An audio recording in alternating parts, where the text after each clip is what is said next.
शुक्रिया चेयरमैन साहब, आपने मुझे बोलने का मौका दिया। मैं इस तहरीक अदम एतमाद की तायद में खड़ा हूं जिसको टीआरएस पार्टी और हमारी पार्टी ने दिया, जिसको स्पीकर साहब ने कबूल किया। सर, मैं 11 पॉइंट आपके सामने रखूंगा जो मैं बताने की कोशिश करूंगा कि क्यों हम इस तहरीक अदम एतमाद की तायद में और मोदी हुकूमत की मुखालिफत में खड़े हैं। सर, हालिया दिनों में हमारे मुल्क में ट्रेन में एक वर्दीपोश दहशतगर्द ने अपने सीनियर मीना साहब का कत्ल करने के बाद ट्रेन के कंपार्टमेंट में जाकर नाम पूछकर, चेहरे पर दाढ़ी देखकर, कपड़े देखकर उनको कत्ल कर दिया और उसके बाद उसने कहा कि इस देश में रहना है तो मोदी को वोट देना पड़ेगा।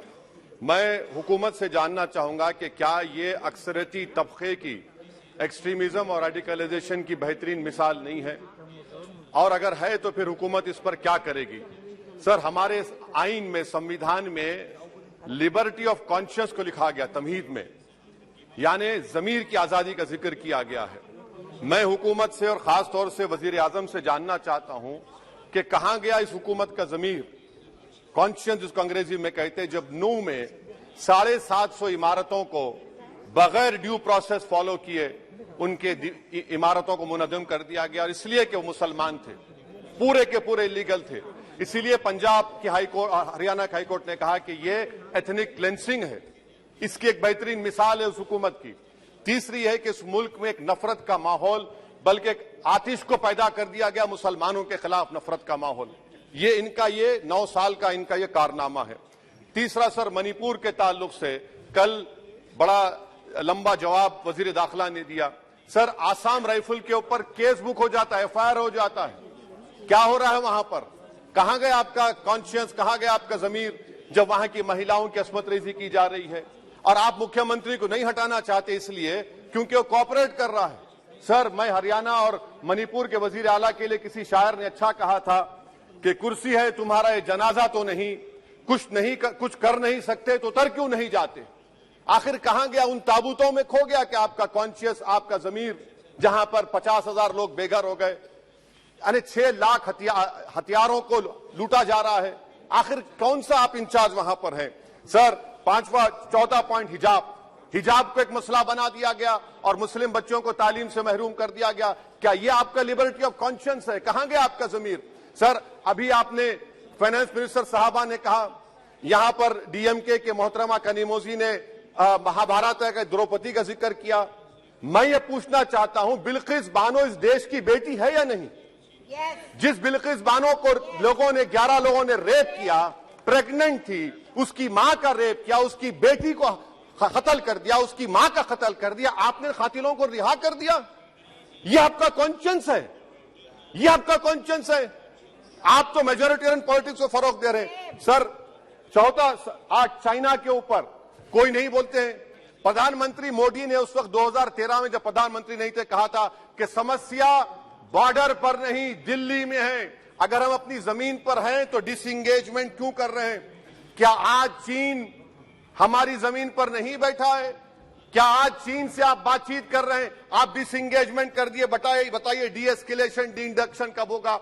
मैं आपके जरिए इस हुकूमत को बता रहा हूं कि अगर प्रधानमंत्री ने अहमदाबाद में शी जिनपिंग को बुलाकर झूला झुलाया था, क्या हुआ? क्या नतीजा निकला उसका? चेन्नई दिखाया, क्या नतीजा निकला? सर, इसलिए चीन पर बोलिए, चीन को उखाड़ कर फेंकिए। सर, और एक पॉइंट जिस पर मैं मुखालिफ तायद में खड़ा हूं, हाई इन्फ्लेशन है इस मुल्क में, हाई अनएम्प्लॉयमेंट है, स्टैग्नेटिंग कंजम्पशन है। इसकी वजह से महिलाओं में हाई एनीमिया लीड कर रहा है। ये हुकूमत इसकी जिम्मेदार है। सर, कुलभूषण जाधव कहां है? पाकिस्तान में बैठा है, आप क्यों नहीं लेके आते? आप विश्वगुरु कहते हैं, कुलभूषण जाधव को भूल गए आप। कतर में 8 नेवी ऑफिसर 1 साल से जेल में हैं, आप नहीं ला सके उनको। सर, और एक चीज, 1991 का प्लेसेस ऑफ वर्शिप एक्ट इस ऐवान में पास किया गया था कि तारीख के जख्मों को नहीं खुरेदा जाएगा। आप खुरोद रहे हैं उनको। मैं आपको इंतबाह दे रहा हूं, वार्न कर रहा हूं, इस मुल्क को 90 के दहे में मत लेकर जाइए। 91 का एक्ट सुप्रीम कोर्ट में जवाब दीजिए कि आपकी हुकूमत 91 प्लेस ऑफ वर्शिप एक्ट की कायम है, उस पर कायम रहेगी। यूसीसी, सर, इस यूसीसी का फॉर्मूला क्या है? एक मुल्क में एक मजहब, एक कल्चर, एक जबान। ये तो डिक्टेटरों का फॉर्मूला है। भारत एक गुलदस्ता है, भारत एक मोजाइक है। यहाँ पर बेशुमार जबानें, बेशुमार मज़ाहिब बोले जाते हैं और हिंदू अनडिवाइडेड फैमिली में sir I am concluding 8 crore 75 Hindu खानदानों को 3,800 करोड़ डिडक्शन मिला। इसके बारे में आप क्या कहेंगे सर? मैं कंक्लूड करने से पहले आपको बताना चाह रहा हूं कि माइनॉरिटी वेलफेयर का बजट 40% कम कर दिया गया। पढ़ो प्रदेश, प्री मैट्रिक स्कॉलरशिप कम कर दी गई, मौलाना आजाद फाउंडेशन खत्म कर दिया गया फेलोशिप, और इसकी वजह से 1,80,000 मुसलमान हायर एजुकेशन में गायब हो चुके हैं। सर मैं इख्तिताम में कह रहा हूं कि पसमानदा मुसलमान से प्रधानमंत्री को बड़ी मोहब्बत है।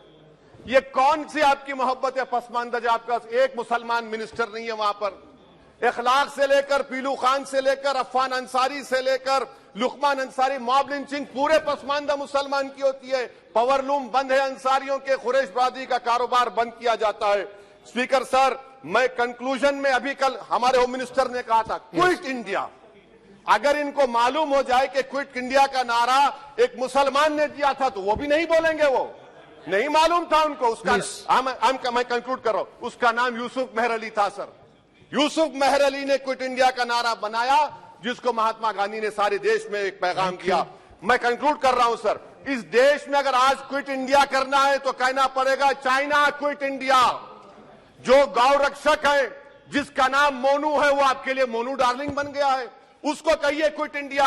सर जो लोग तुष्टीकरण की राजनीति आप कर रहे हैं, आप हिंदू अक्सरियती लोगों में हथियार बांट रहे हैं, ये आप देश के लिए खतरा पैदा कर रहे हैं। Sir I'm concluding.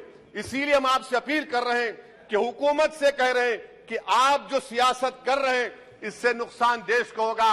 प्रधानमंत्री जब खड़े होकर जवाब देंगे, हम उनसे पूछना चाह रहे हैं, पॉइंटेड क्वेश्चन है, क्या देश बड़ा है या हिंदुत्व गोलवालकर की आइडियोलॉजी बड़ी है? मैं इस तहरीक अदम एतमाद की तायद में खड़ा हूं और हुकूमत की मुखालिफत में। सर एक आधा मिनट सर, दो लोग, दो महाज है इस मुल्क में, एक चौकीदार है, एक दुकानदार है।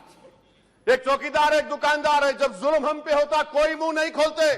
यूएपीए का कानून अमित शाह ने लाया, इन दुकानदारों ने तायद की। आज उस यूएपीए का कानून में 83 साल का बुढ़ा सिपर खत्म करो, सिपर नहीं होने से मर गया। आखिर कब तक दुकानदार और चौकीदार हमारी लाशों पर सियासत? सर हम कंक्लूडिंग, कब तक सियासत करेंगे?